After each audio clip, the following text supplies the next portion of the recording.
오늘 우리에게 주시는 하나님 말씀 요한복음 4장 31절에서 42절까지입니다. 요한복음 4장 31절에서 42절까지입니다.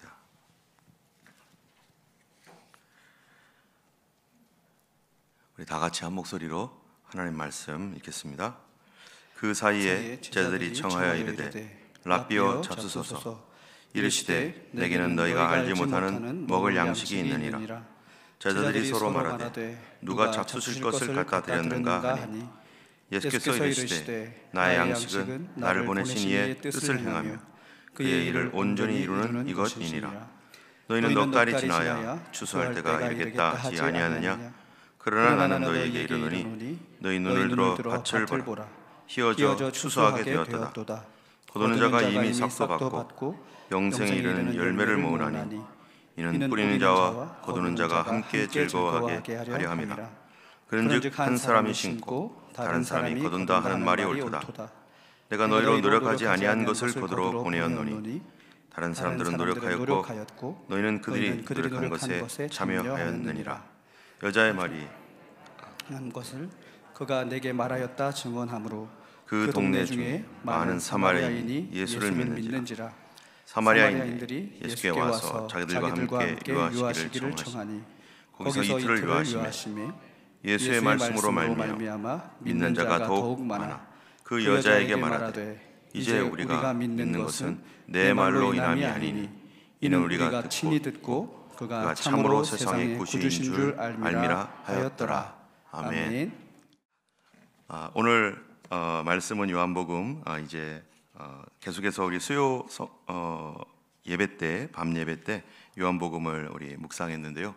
우리 정지환 목사님께서 요한복음을 잘 지금까지 증거해 주셨습니다. 오늘이 21번째 시간이네요. 저도 이 요한복음을 대단히 좋아합니다. 그래서 오늘 요한복음 지난번에 이어서 이제 오늘 본문 말씀으로 같이 말씀을 나누겠습니다. 먼저 우리 옆에 분한테 인사 한번 했으면 좋겠습니다. 은혜 많이 받으시기 바랍니다.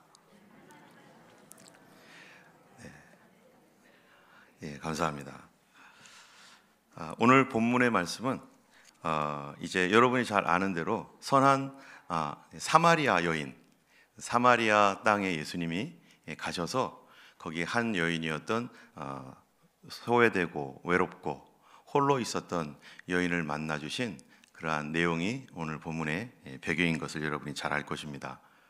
예수님께서 유월절 날 이제 예루살렘에서 유월절 행사를 마치시고 그리고 갈릴리로 다시 돌아갈 때 보통 사람들은 유월절을 마치고 예루살렘에서 요단강을 건너가지고 빙 둘러서 갈릴리로 가는데 그 해에는 예수님께서 하필 빙 둘러가지 않고 사마리아를 통과하여서 가기로 결정했습니다. 여러분, 예수님께서 사마리아를 통과해서 가는 그 여정에 어떤 일이 있었는가?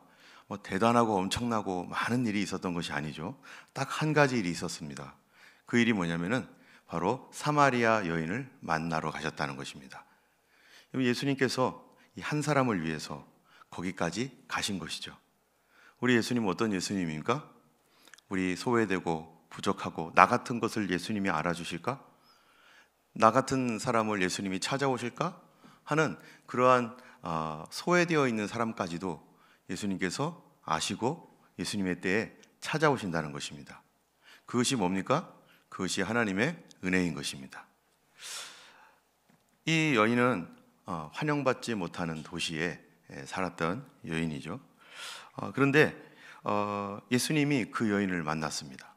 이 여인을 만나서 이 여인이 예수님을 믿게 되었고 구원을 받았는데 여러분, 이 여인이 처음에는 예수님을 어떻게 봤죠? 제가 보기에는 이렇게 제가 그 옆에 있었는데 팔짱 끼고 예수님께 얘기하더라고요. 그래서 예수님께서 물 좀 달라 했더니 아니 유대인이 왜 나한테 말 걸어요? 뭐 이런 식으로 별로 좋지 않은 감정을 가지고 그렇게 예수님께 대답을 했습니다. 그랬더니 예수님께서 그 여인과 계속 말을 이어가다가 그 여인에게 어떤 질문을 했습니다. 어떤 질문이냐면은 너 남편을 데려와라. 그랬더니 여인이 뭐라고 했습니까? 나 남편이 없습니다. 그랬더니 예수님이 또 무슨 대답을 했어요? 네가 남편이 없다는 말이 옳도다. 그랬더니 여인이 또 뭐라고 했습니까? 내가 보니까 당신 선지자네요. 내가 보니까 당신 선지자입니다. 그랬더니 예수님께서 계속해서 그 여인에게 말을 이어갑니다. 말을 이어가다가 드디어 이 여인이 발견한 게 있어요. 예수님이 하나님이 보내주신 선지자라고 하는 거기에서 머문 것이 아니라 더 나아가서 예수님이 누구라는 것을 고백하게 됩니까? 바로 구세주 메시아라는 것을 고백하게 됩니다. 그때 예수님이 메시아라는 것을 그 여인이 드디어 고백하게 되었을 때 그 여인의 변화가 무엇일까? 그 여인이 어떻게 변화됐을까요? 예수님이 사람 선지자입니다, 당신은 선지자군요 라고 했었을 때는 여전히 의문과 자기 안에 어떤 변화가 없었어요. 근데 예수님이 구원자이시군요, 예수님이 하나님의 아들이시군요 라고 하는 것을 그 여인이 믿게 되었을 때 이 여인의 변화가 어떠한 것인가? 바로 39절부터 42절에 나옵니다. 여러분 39절부터 42절을 한 번 더 여러분 한번 읽어볼까요? 39절부터 42절 같이 읽겠습니다. 여자의 말이 내가 행한 모든 것을 그가 내게 말하였다 증언하므로 그 동네 중에 많은 사마리아인이 예수를 믿는지라. 사마리아인들이 예수께 와서 자기들과 함께 유하시기를 청하니 거기서 이틀을 유하심에 예수의 말씀으로 말미암아 믿는 자가 더욱 많아 그 여자에게 말하되 이제 우리가 믿는 것은 내 말로 인함이 아니니 이는 우리가 친히 듣고 그가 참으로 세상의 구주인 줄 알미라 하였더라. 이 여인이 어떤 것을 했냐면은 예수님이 구세주라는 말을 듣고 나가가지고 그가 사람들에게 갔어요. 사람들에게 가서 내가 행했던 모든 일을 나에게 고했던, 나에게 말해줬던 그분을 여러분도 만나야 됩니다 하면서 그 사람이 막 뭐가 되었어요? 전도자가 되어버렸습니다. 이 여인은 다른 사람들 사이에 끼질 못했고 다른 사람들과 수다를 떨 때 자기는 수다 떨 수 없는 그런 소외된 그런 사람이었고 자기의 형편, 자기의 처지가 다른 사람 앞에 떳떳하게 나올 수 없는 그런 사람이었습니다. 그런데 예수님이 나의 구세주, 나의 구원자라고 하는 것을 그 마음에 확 믿어버린 순간에 그 여인은 세상을 향해서 나가버렸어요. 자기 물동이를 내놓고 그리고 사람들에게 달려가지고 와 봐라, 내가 행한 일을 알려준 그분을 여러분들 만나야 된다. 이제 뭐가 생겼어요? 다른 사람들에게 다가갈 수 있는 뭐가 생겼어요? 용기가 생겼어요. 예수님 만나기 전에는 용기 없는 여인이었습니다. 내 자신의 문제만 바라보면서 나는 아무것도 못하는 사람, 나는 소외된 사람, 나는 저주받은 사람, 내 인생은 너무나 기구해 라고 했던 여인이었는데 예수님을 마음에 영접하고 만나니까 이제는 그게 내게 그 문제가 아니라 그것이 나의 오히려 간증거리가 되고 나 옛날에 이런 사람이었어, 나 같은 사람도 구원받았어. 이제 자기와 비슷한 사람들을 찾아다니면서 자신은 5명이나 남편이 있었잖아요. 예, 남편 2사람, 3사람, 4사람 다 찾아다닐 수 있어요. 그 사람 찾아다니면서 나는 5이야. 그 사람도 너도 예수 믿어야 돼, 너도 예수님 만나서 나와 같이 좀 변하자. 그래서 옛날에 제가 중고등부 때, 청년부 때 불렀던 찬양이 있는데요, 혹시 여러분들 아는지 모르겠어요. 나의 친구여 내 말 좀 들어보려, 나의 이 기쁨 알고 싶지 않니? 혹시 아시나요? 네, 이거 아시는 분은 예수님 오래 믿으신 분이에요. 나와 같이 기쁨을 누리자 하면서 이 여인의 마음이 확 풀어졌습니다. 여러분 한번 생각해 보세요.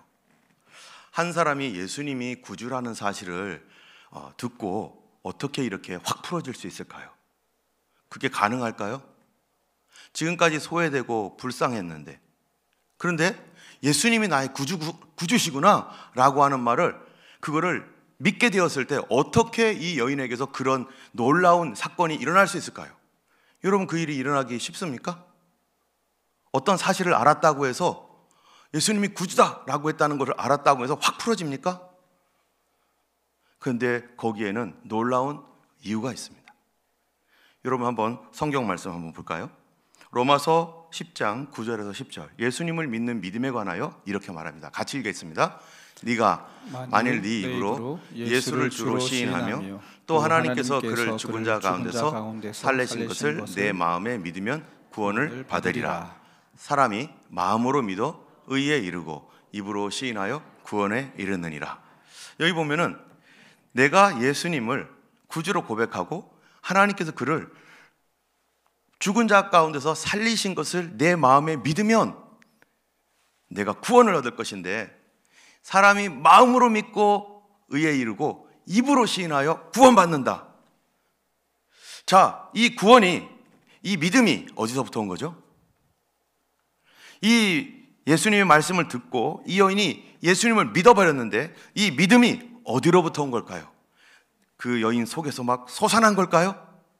그 구원이 그 여인 안에서 막 갑자기 구원하고서 나타난 걸까요? 그런 거라면 이 여인을 이렇게 바꿀 수 없습니다. 구원이 그런 거라면, 믿음이 그런 거라면 이 여인을 바꿀 수 없어요. 여러분, 믿음이 뭡니까? 도대체 믿음이 뭡니까? 에베소서 2장 8절에서 9절에 이렇게 말해요. 한번 읽어볼까요? 너희는 그 은혜에 의하여 믿음으로 말미암아 구원을 받았으니 이것은 너희에게서 난 것이 아니요 하나님의 선물이라. 행위에서 난 것이 아니니 이는 누구든지 자랑하지 못하게 함이라. 자, 너희가 믿음으로 말미암아 구원을 얻었는데 그 구원으로 말미암아 해방되었고 자신의 삶에 새로운 변화가 일어났고 위축되었던 마음이 풀어지고 소외되었고 또 자신 없었던 사람이 용기를 내서 사람들에게 다가가서 내가 만난 예수님을 막 전하고 그럴 수 있었던 이 믿음, 여기 보니까 너희가 그 은혜를 인하여 믿음으로 이런 구원에 이르렀는데 이것이 어디서 난 게 아니라고요? 네 속에서 난 것이 아니다라는 거예요. 네가 깨달아서 된 게 아니라는 거예요.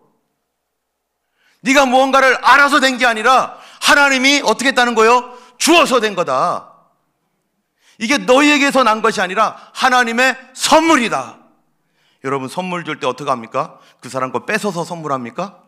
야, 내가 너에게 선물 줄 거야. 다 뒤져가지고 막 이 사람 거 막 뒤져서 쫙 뺏어서 야, 네 거야.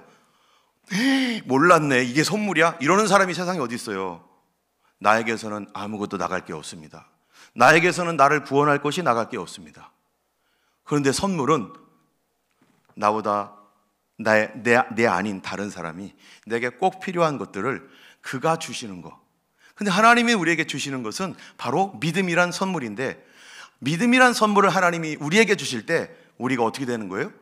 결박에서 풀어지고 내 영혼이 자유를 얻고 내 영혼이 거듭나게 되는 놀라운 것, 그것은 하나님만이 주실 수 있는 것인데 그거를 뭐라고 말합니까? 따라하겠습니다. 믿음입니다. 여러분, 여러분이 어떤 믿음을 갖고 있습니까? 여러분은 내가 만들어낸 믿음을 갖고 있습니까? 내 속에서 난 믿음을 갖고 있습니까? 아니면 하나님이 주신 믿음을 갖고 있습니까? 만약 내가 만들어낸 믿음이라면 여러분, 착각하면서 예수 믿습니다. 이런 게 믿음이라고 생각합니다. 아, 믿어야지. 그래. 아, 난 믿어. 머리로 생각하고 알고 지식이 있고 그러면서 생활은, 삶은 하나도 안 변하고 그냥 종교 생활하게 되는 거예요. 왜? 가짜 믿음이니까. 내가 만들어낸 믿음이니까. 여러분, 내 안에서 도대체 뭐가 나올 수 있어요? 내 안에서 선한 것이 나올 수 있습니까? 사람 안에서는 온갖 더러운 것과 악한 것들, 원수 맺는 것들, 당짓는 것들, 이단과 투기와 시기, 질투, 음란, 이런 것밖에 우리에게서 나올 것이 없잖아요. 사람은 다 죄인이고 우리 입에서는 그런 것밖에 나올 수 없는 그런 구제불능의 사람인데 어떻게 나에게서 내가 깨달았다고 해서 내가 나를 구원할 수 있습니까? 사람에게서는 나올 수가 없어요. 그래서 하나님이 주셔야만 합니다. 그것이 바로 선물인데 믿음이라고 하는 선물입니다. 여러분, 이 믿음의 선물을 받았습니까? 받았다면 너무나 감사한 일이에요. 그런데 아직 받지 않고 교회를 다니다면 내가 만든 믿음, 그거 가짜입니다. 나는 과연 하나님이 주신 믿음을 받았는가? 많은 사람들이 종교 생활로 내가 만든 믿음에 의해서 착각하며 살아가고 있기 때문에 예수를 믿어도 그만하게 믿고 그게 그런 줄 알고 살아가는 거죠. 여러분, 존 웨슬레라고 하는 사람이 있었습니다. 이 사람은 감리교회 창시자이고 성결교회 창시자이기도 하죠. 영국 사회가 타락으로 짓눌리고 교회 다니는 사람도 거의 없었던 시절에 그가 놀라운 부흥을 일으켰던 한 사람이 되었어요.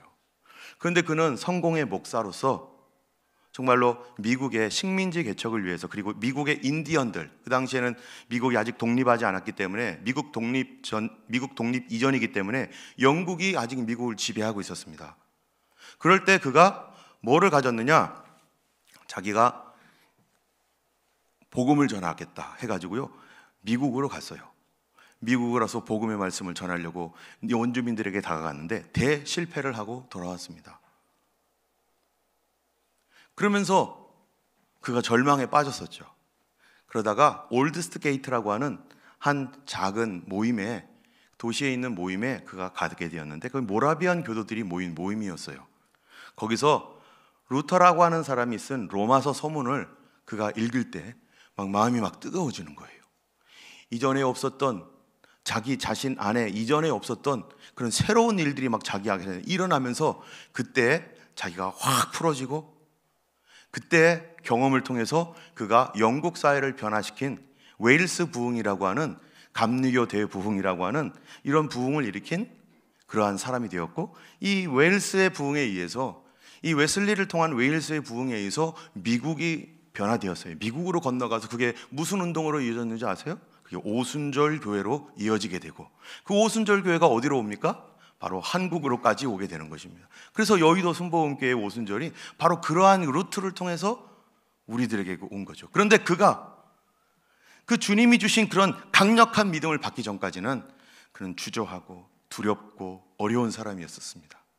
그런데 주님이 주신 그 믿음, 하나님의 선물로서의 믿음을 탁 받아내니까 그가 광산에 가서 외치고, 이거를 외치지 않을 수가 없어가지고 영국 성공에서 그런 복음 외치지 마라, 그런 거 외치지 마라 했더니 그가 뭐라고 하는 거예요? 교회에서 못 외치니까 교회 밖으로 나가가지고 세계가 내 교구다 하면서 광산이나 빈민촌 가가지고요 복음을 전했는데, 바로 그 여인처럼 이 사마리아 여인이 어떻게 했어요? 거기서 벗어나서 사람들에게 막 가기 시작하고 나를 구원하신 예수님을 만나라고 하면서 사람들에게 이렇게 증거하게 되었습니다. 여러분, 우리에게 믿음이 성장되는 것도 마찬가지예요. 믿음이 성장되는 것은 내가 마음을 잘 다스리고 또 수도를 하고 돌을 닦아가지고 내가 잘 참고 해가지고 믿음이 성장될까요? 물론 그런 부분도 있습니다. 없는 건 아니에요. 그런 부분이 있습니다. 그러나 더 중요한 것은, 믿음은 뭐라고요? 하나님의 선물이라는 거예요. 하나님, 나에게 믿음을 주세요. 주님, 나에게 어떤 믿음을 달라고 기도해야 됩니까? 나에게 병 고치는 믿음을 좀 주세요. 나에게 이 문제를 해결할 수 있는 믿음 나에게는 없습니다. 내가 믿고 싶지만 믿어지지 않습니다. 왜? 내 안에서는 그런 게 나올 수가 없으니까. 주님, 나에게 뭐를 달라고 구하셔야 됩니까? 믿음 달라고 구하셔야 됩니다. 주님은 구하라 주실 것이고 찾으면 찾을 것이고 문을 두드리는 자에게 열릴 것이라고 말씀하셨는데, 주님, 우리에게 구하는 것들을 주님이 풍성하게 주실 줄로 믿습니다. 이제 이 여인이 이렇게 변화되었을 때, 이 여인은 가서 복음을 전하는데, 그런데 예수님은 여전히 사마리아의 우물가에 여전히 남아있어요. 제자들이 이 정오쯤 돼가지고 사마리아에 도착했었을, 그 우물가에 도착했었을 때는 사람들도 없었을 뿐만 아니라 배가 고팠습니다. 배가 고파가지고 어디로 가요? 이제 이 사람이 밖으로, 그 사람들이 복음을, 그 음식을 먹기 위해서 밖으로 나갑니다. 그래서 음식을 찾아 헤매고 다녀요. 그 음식을 찾아서 오다가 드디어 이제 음식을 가지고 왔는데, 예수님을 보니까 제자들이 이상한 거예요. 예수님이 굉장히 막 뭔가를 먹은 것처럼 너무너무 예수님이 그 힘이 있고 막 그런 거예요. 그래서 제자들이 물어봅니다. 뭐라고 하느냐면은 31절에 그 사이에 제자들이 청하여 이르되 랍비여 잡수소서. 랍비여, 여기 음식이 있습니다. 잡수소서. 우리가 음식 갖고 왔습니다. 점심이잖아요. 잡수소서.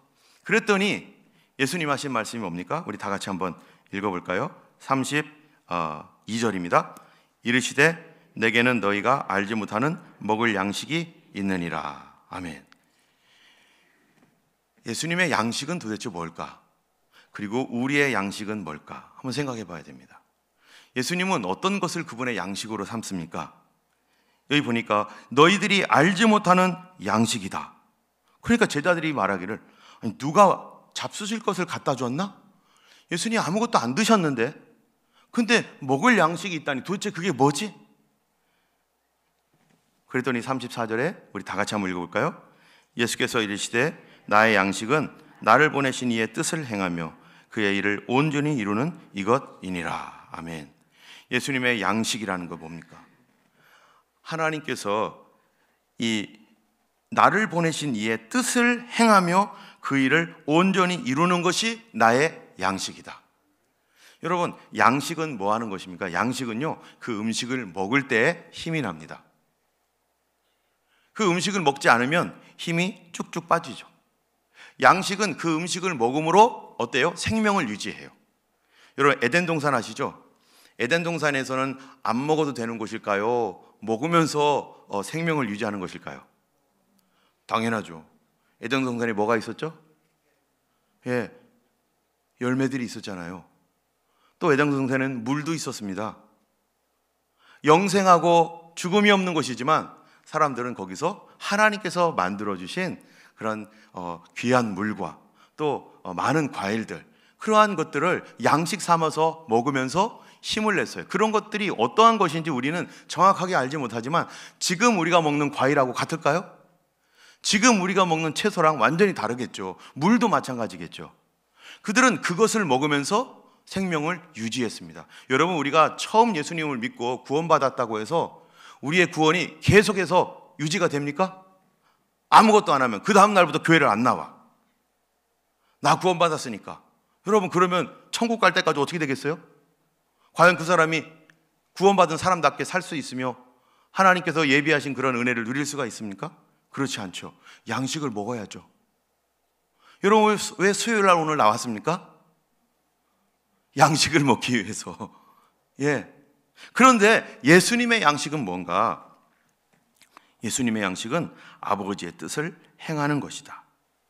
자, 그러면 우리 가운데 예수님과 같은 그런 양식을 우리는 갈망하고 있는가 한번 생각해 보세요. 여러분, 사람이 살아있으면 이 당연히 느끼는 것이 있습니다. 그게 뭐냐면은 점심때가 되면 뭐를 느껴요? 시장함을 느끼죠. 배고픔을 느끼죠. 열심히 먹었어요. 저녁때가 되면 또 배가 고프죠. 근데 배가 안 고픈 사람이 있어요. 그거 어떤 사람이죠? 위장이 고장난 사람이죠. 건강한 사람, 정상적인 사람은 배가 고픕니다. 아, 뭐를 먹어야 되는데, 이걸 먹어야 되는데. 구원받은 성도는 배고픔을 느껴야 됩니다. 하나님의 성도는 무엇에 대한 배고픔을 느낄까요? 정말 내가 구원받아서 하나님 주신 믿음으로 내 영혼이 살아났다면 우리는 무엇에 대한 배고픔을 느껴요? 예, 우리 권사님? 네, 맞았습니다. 어떻게 하셨죠? 네, 하나님의 일을 하고 싶은 배고픔. 주님이 나를 향한 하나님의 뜻이 뭘까? 그리고 나는 어떻게 그 주님의 뜻을 위해서 살 수 있을까? 내가 하나님 뜻대로 살고 싶다. 하나님 원하는 대로 살고 싶다라고 하는 배고픔. 이게 살아있는 그리스도인의 배고픔이고, 그 일을 위해서 하나님 앞에 뭐 하겠어요? 하나님 배고파요. 나에게 하나님의 뜻을 이룰 수 있도록, 하나님의 일을 할 수 있도록 나를 인도해 주세요. 여러분, 사람이 이런 배고픔을 느끼면서도 그 일을 하지 못하면 어떤 일이 생깁니까?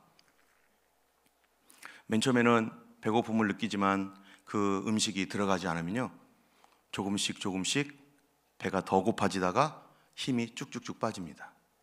여러분, 신앙생활하면서 교회 나가기가 싫어지고, 기도하기가 점점 싫어지고, 또 순종하기가 싫어지고, 다른 사람들이 말하는 거 짜증나게 들리고, 배고플 때 누가 뭐라고 하면 제일 심한 게 뭐냐면 짜증내는 거죠. 아, 짜증나 죽겠어. 왜요? 배고프니까. 배만 안 고프면은 뜨뜻하고 배가 부르면은요, 웬만해서는 짜증 안 내는데 짜증이 나고 신경질 나고 화가 나고 불평 원망 나고 왜 그럴까요? 배고픔이 해소되지 않습니다. 배고픔이 해소되지 않는 한 그는 만족감을 느낄 수가 없고 배고픔을 해소해야만 되는데 주님은 우리에게 뭐를 원하시는가? 너 배고프지? 그러면 구해야 된다. 뭐를 구할까요? 여기 보니까 예수님 뭐라고 했냐면은 32절에 내게는 너희가 알지 못하는 먹을 양식이 있는데 나의 양식은 나를 보내신 이의 뜻을 행하며. 여러분, 하나님의 뜻을 알고 있습니까? 여러분이 이 땅에 있는 뜻, 우리 교회에 있는 하나님의 뜻, 내 삶을 향한 하나님의 뜻,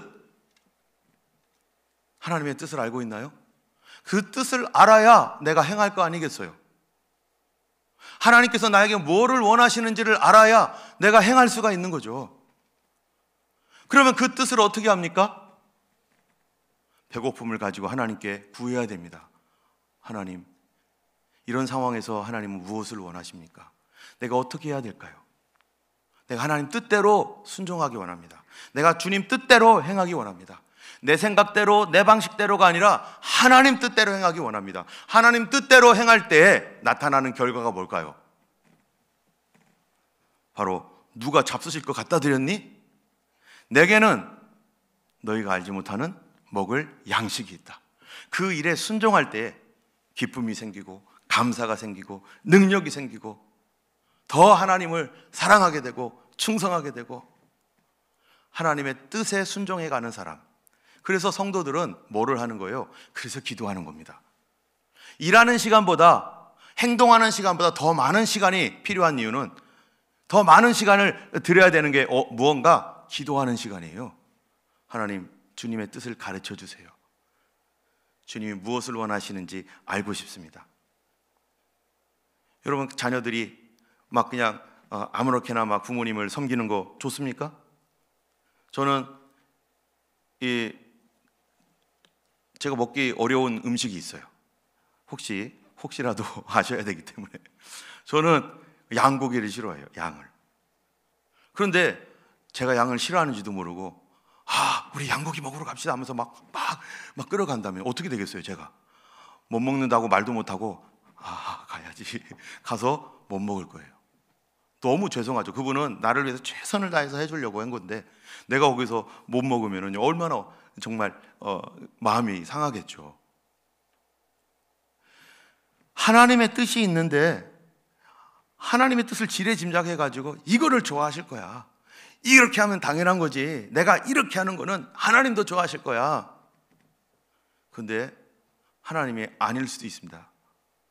여호와의 생각은 내 생각과 다르다라고 성경이 얘기하고 있죠. 내 길은 하나님의 길과 다를 수가 있어요. 때문에 하나님 앞에 하나님, 당신의 뜻을 계시해 주세요. 주님의 뜻을 가르쳐 주세요. 라고 하는 그런 겸손한 마음으로 하나님 앞에 먼저 뭐부터 해야 되는 거예요? 기도하는 것이 중요합니다.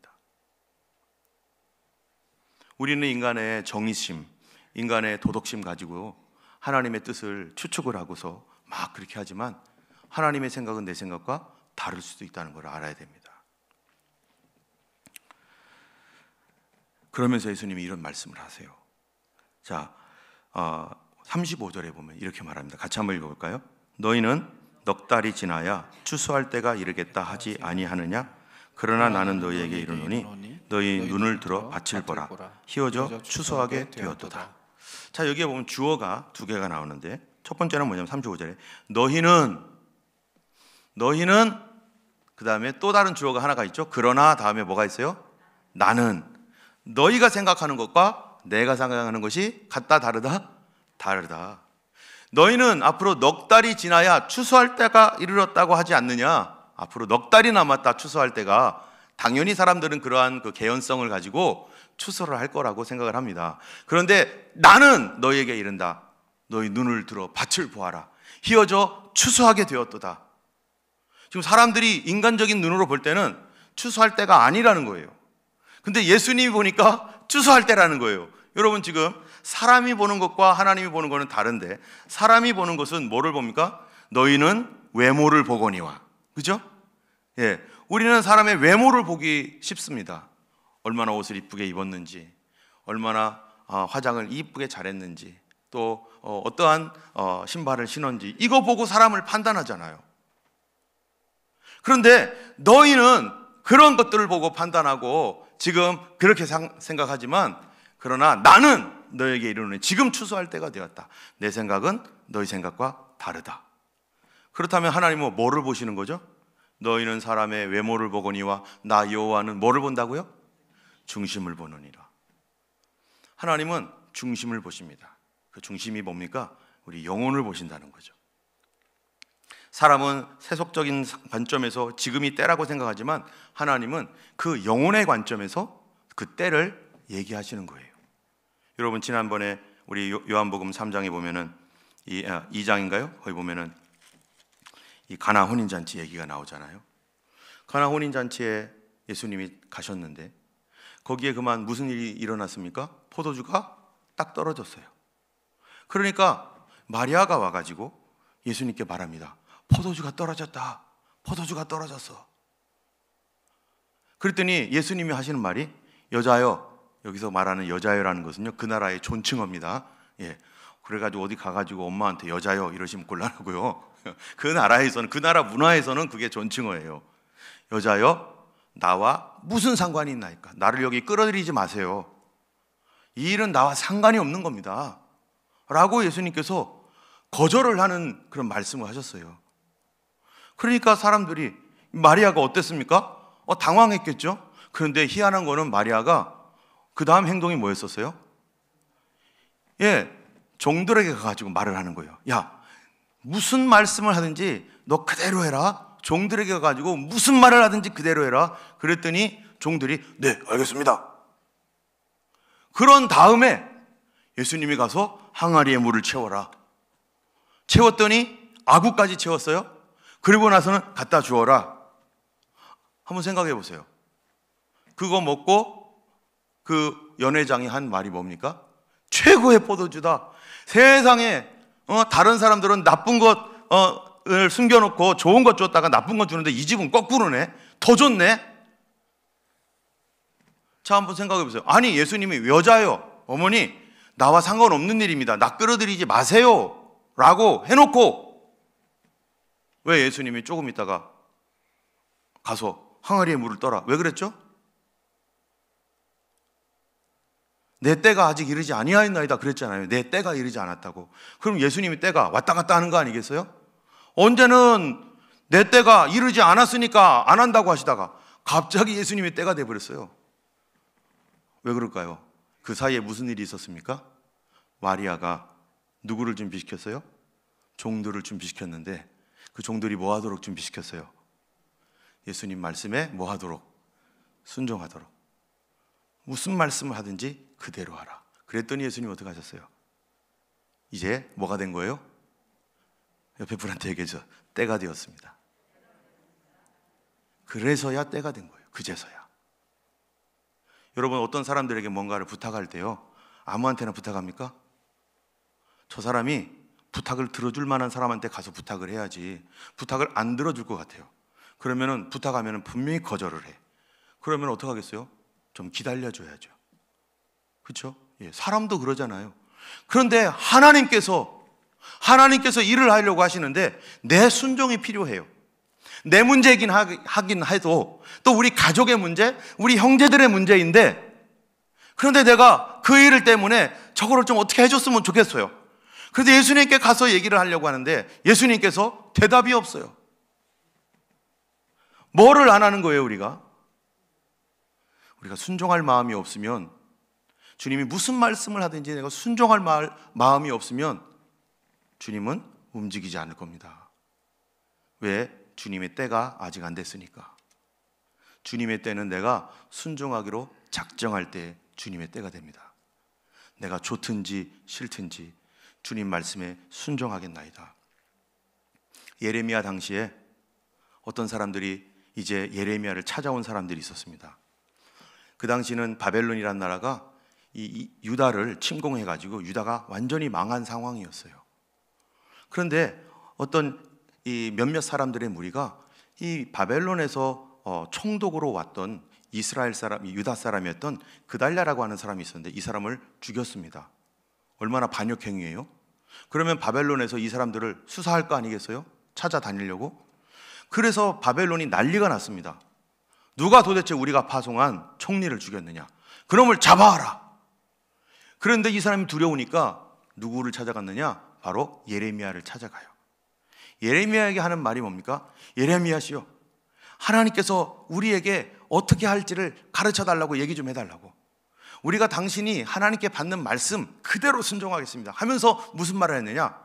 우리 마음에 좋든지 우리 마음에 나쁘든지 우리는 하나님께서 주신 말씀대로 내가 순종하겠나이다. 그러니 알려주기만 하십시오. 여러분, 상식적으로는 뭐예요? 상식적으로는 이 바벨론이 그 나라를 점령하고 있으니까 이 유다에서 도망가는 게 상식입니까? 아니면 그대로 거기 남아 있는 게 상식입니까? 도망가야죠. 다른 나라로 도망가야지 살죠. 그들은 당연히 그럴 거라고 생각하고서 예레미야를 찾아온 거예요. 여러분, 우리가 기도할 때 어떨 때는 어떻게 기도하느냐? 당연한 거 기도합니다. 당연히 그럴 줄 알고 기도하는 거예요. 100% 그렇게 믿고 기도합니다. 이 사람들도 물론 당연히 그럴 때도 있죠. 그런데 이 경우는 달랐어요. 예레미야가 며칠 뒤에 오라고, 그리고 예레미야가 간절히 기도했을 때 하나님 주신 말씀이 있었습니다. 그리고 그들이 찾아왔는데 뭐라고 말하냐? 너희가 여기에 있으면, 이 땅에 그냥 머물러 있으면 하나님이 너희를 보호하고 안전하게 할 거다. 근데 만약 너희가 살기 위해서 애굽으로 도망가면 하나님이 거기까지 쫓아가가지고 너희를 다 잡아버릴 거다. 그랬더니 이 사람들이 뭐라고 한 줄 아세요? 아멘, 그렇게 순종하겠나이다, 이렇게 했을까요? 아니에요. 이미 이 사람들은 결론 다 내렸습니다. 여러분, 기도할 때 결론 다 내리고 기도하는 사람들 많아요. 결론을 다 내려놓고 당연히 하나님도 이렇게 되겠지. 그리고 하나님 앞에 묻는 것도 건성건성 묻는 거죠. 당연하니까. 그런데 하나님의 말씀은 우리의 생각과 다를 수도 있다는 거예요. 그리고 그들이 뭐라고 말합니까? 예레미야가 그렇게 말했더니 당신이 첩자다. 당신이 우리를 죽이려고 그런 말을 억지로 만들어가지고 우리를 죽이려고 하는 바벨론 첩자지. 내가 너 가만히 두지 않겠어. 어쩐지. 그러면서 예레미야를 끌고 자기들이 도망가는 이집트까지 예레미야를 끌고서 갑니다. 얼마 후에 바벨론이 쳐들어와 가지고요, 바로 그 사람들 다 잡아버리고 예레미야를 풀어줬어요. 여러분, 우리는 왜 기도해야 됩니까? 하나님의 뜻을 행하기 위해서. 내 뜻을 고집하고 내가 원하는 대로가 아니라 하나님의 뜻을 행하고자 기도하고 하나님께 순종할 때 어떤 일이 생기느냐? 바로 하나님께서 우리에게 먹을 양식을 주신 것처럼 우리의 영혼이 풍족해지고 감사가 넘치고 기쁨이 넘치고 새롭게 살아가게 되고 능력이 생기고, 우리의 삶이, 여러분 삶이 정말로 하나님의 뜻에 대하여 배고픈 여러분 되기 원합니다. 하나님 무엇을 원하십니까? 가르쳐 주세요. 하나님은 어떻게 하기를 원하십니까? 내가 순종하겠나이다 라고 하는 겸손한 마음으로 주님 앞에 나갈 때 주께서 우리의 지경을, 믿음의 지경을 넓게 하실 것이고, 이럴 때 바로 믿음이 뭐예요? 성장하게 되는 거예요. 하나님께서 주셨던 믿음, 그 온전한 믿음이 점점 하나님께 순종하는 순종을 통해서 우리가 성장하게 되는 것입니다. 우리 교회가 성장하는 교회, 믿음이 성장하는 그런 교회 되기를 예수님의 이름으로 간절히 축원합니다. 기도하겠습니다. 거룩하신 하나님 아버지, 감사합니다. 내 뜻대로 마시고 아버지 뜻대로 되기를 원하나이다. 주님께서 십자가 앞에서 그렇게 부르짖었나이다.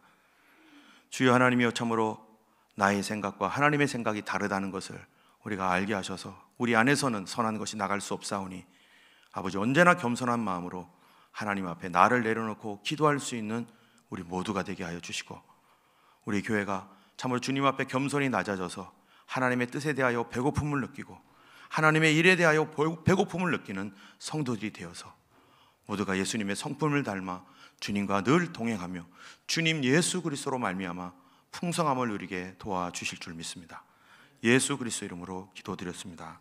아멘. 이제는 우리 주 예수 그리스도의 놀라우신 은혜와 하나님 아버지의 크신 사랑과 성령님의 감화 감동 위로 인도 교통하심이 하나님의 뜻에 대하여 굶주려 하고 하나님 뜻을 행하는 것에 하여 배고파하는 모든 주의 백성들과 그것을 간절히 사모하며 그것이 무엇인지 알고자 하는 하나님의 백성들 머리 위에, 또 하나님 주신 믿음을 간절히 사모하는 주님의 백성들 머리 위에 이제로부터 영원토록 함께 하시기를 간절히 축원하옵나이다. 아멘.